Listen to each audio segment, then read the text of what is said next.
Bonjour à toi cher spectateur, Race for Glory Audi versus Lancia de Stefano Mordini. Le pitch avait l'air intéressant. Bon, j'avoue avoir été un peu trompé parce que honnêtement, lorsque j'ai vu la campagne d'affichage de ce film, je me suis dit, ouïe aïe aïe. Je crois qu'il y en a certains qui ont vu le Mans 66 et qui se sont dit, vas-y, on refait le même code couleur et on refait la même chose. Au-delà de ça, le duel avait l'air d'être fou, le contexte historique avait l'air d'être génial, le casting très hétéroclite me donnait particulièrement envie, donc j'avais très envie de voir ce que ça pouvait donner ce long métrage. Le résumé pour faire simple, en 1983, Lancia a du mal à se refaire une santé sur les championnats du monde de rallye, alors qu'Audi domine le terrain avec ses nouvelles technologies. Cesare Fiorio, qui dirige l'équipe, va chercher à bouleverser cela avec une nouvelle voiture et l'aide du pilote Walter Röhrl. C'est une bonne petite aventure sportive, comme j'aime les voir au cinéma. Ça n'a rien de révolutionnaire, ça n'a rien d'extravagant, ça n'a rien de créatif finalement en termes de base, mais c'est particulièrement bien fait, c'est rondement mené, c'est à la fois palpitant tout en étant finalement très simple, voire même synthétique en fait dans sa manière d'aborder ce duel assez énorme qu'il y a eu en 83. J'aime bien en fait la manière avec laquelle c'est conçu parce que ça fait un peu vieux film à l'ancienne. C'est jamais trop extravagant, c'est jamais trop loufoque, c'est jamais trop grandiloquent, ça se veut pas non plus hyper réaliste ou hyper crédible. C'est un film qui arrive à mêler images d'archives et prises de vue au sein d'un long métrage qui je trouve sont très bien faites. C'est un long métrage qui arrive à plutôt bien jouer entre les nombreux personnages qui vont jalonner le récit. C'est pas un film devant lequel j'ai été estomaqué en me disant waouh c'est renversant de maîtrise et c'est hyper intense et c'est juste fou en termes esthétique, mais c'est typiquement le genre de long métrage devant lequel j'ai été happé du début à la fin, où je me suis dit certes, ça n'a rien de novateur, mais dans son genre, dans sa petite case, qui est le film de course, dans un contexte historique particulier avec un duel au sommet, et ben c'est un film qui fonctionne très bien, qui nous embarque complètement dans son histoire, et qui arrive en plus de cela à créer des très bons personnages.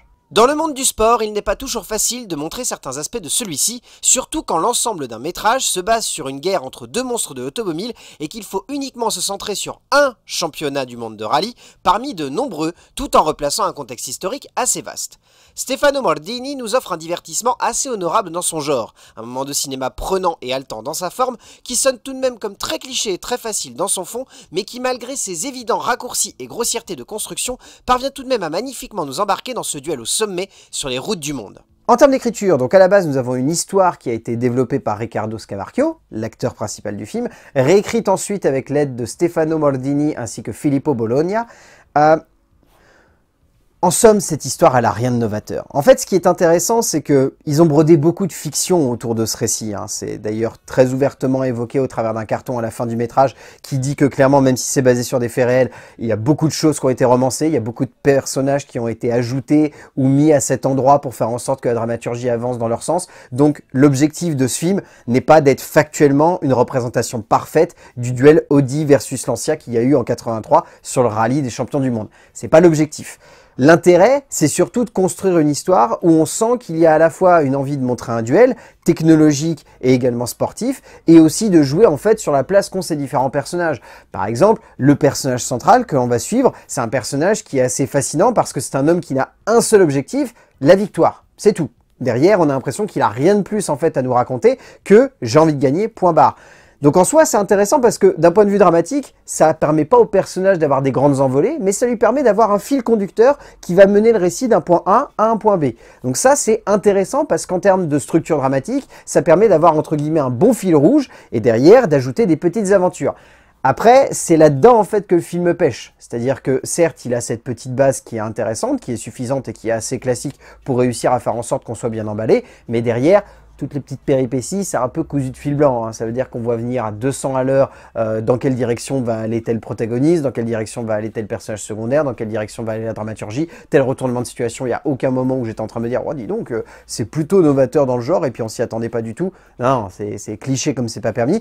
Donc entre guillemets, j'aurais envie de dire que cette écriture, elle a une base efficace, mais que derrière, c'est basé uniquement sur des archétypes et des clichés, certes bien amenés, mais hyper convenu et qu'on arrive à voir à 10 km. Mordini, Scamarcio et Bologna construisent donc et développent une réflexion autour de la gloire, autour de la réussite profonde d'un personnage, souvent monocorde dans sa construction et son évolution dramatique, mais qui résonne par la multiplicité des points de vue secondaires, apportant un regard assez intéressant sur Cesare. Derrière, il est donc évident, comme évoqué avant, que le film ne cherche pas à surprendre ou simplement à entreprendre une forme de nouveauté ou de créativité dans l'acheminement de son protagoniste. Mais il est indéniable que les 3 scénaristes ont voulu une chose claire, donner du charisme à ce héros, quitte à mettre l'immersion émotionnelle du spectateur de côté. En termes de mise en scène, ce qui est intéressant, c'est que Stefano Mordini, il a voulu le plus possible coller dans son esthétique à la réalité. Ce qui est paradoxal, vu que j'ai évoqué avant qu'en termes d'écriture, le film a ce parti pris de dire c'est basé sur des faits réels, mais on a brodé beaucoup de fiction autour.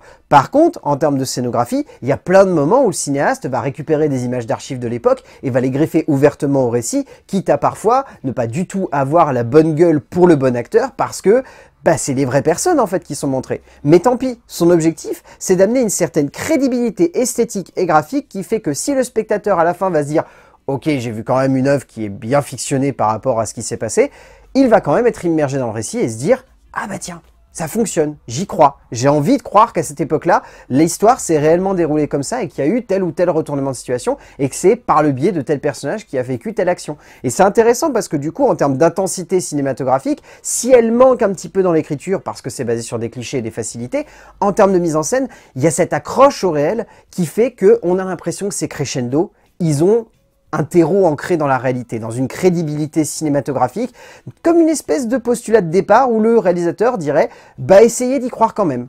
Je sais, c'est de la fiction, même si c'est basé sur des faits réels, ça reste un petit peu de fiction, donc essayez quand même d'y croire, et si vous y croyez, vous allez vous laisser embarquer. » C'est un parti pris, c'est une espèce de note d'intention, c'est voulu par le réalisateur, que certes ça soit de la fiction, mais qu'il y ait cette intensité, et franchement elle est là. Quand vous verrez le film, vous allez comprendre de quoi je parle. Mordini ne cherche jamais à surprendre dans sa mise en scène, mais cherche à épouser une certaine idée de réalisme pour donner une certaine ampleur à cette dramaturgie, malgré une certaine propension de la part de celle-ci à vouloir construire une fiction qui deviendrait presque un handicap dramatique. Mais, dans la partie mise en scène, le cinéaste italien fait de sa réalisation un élément de plaisir, de puissance dramatique, juxtaposant les nombreuses et intenses séquences de course pour emporter le spectateur dans un tel élan épique et sportif qui ne cherchera pas forcément plus que cela à questionner ou remettre en cause la place de ses héros dans ce contexte si exaltant. En termes de casting, il y a, comme je l'évoquais, des choix très hétéroclites. Il y a déjà Daniel Brühl, immense acteur que moi j'aime beaucoup, qui ici est vraiment excellent. Volker Bruch, dans le rôle de Walter, que j'ai trouvé excellent. Katie Clarkson, Esther Garel, Bruno Courret, Kay Portman, Axel Gallois, Giulio Brezzi, Rosario Rosa, enfin, tous les acteurs sont réellement impressionnants en fait. Moi, c'est ce qui m'éclate dans ce genre de film, c'est de voir qu'il y a ce mélange de cultures, de points de vue. Il y a des acteurs anglais, il y a des acteurs allemands, il y a des acteurs italiens, il y a des acteurs français.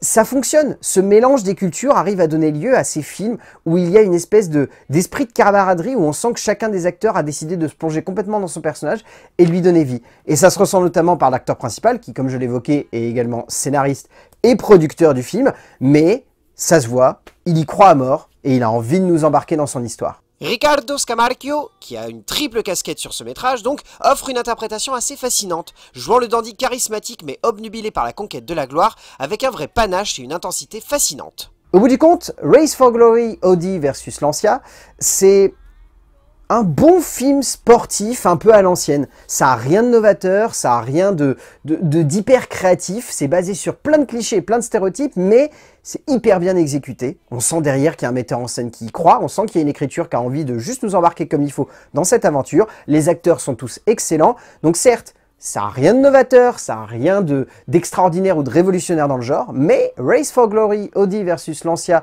de Stefano Mordini, si vous avez l'occasion de le voir en salle, allez-y, vous avez passé un bon petit moment. C'est pas si long que ça, et en plus on se laisse embarquer, et c'est plein d'intensité. A plus.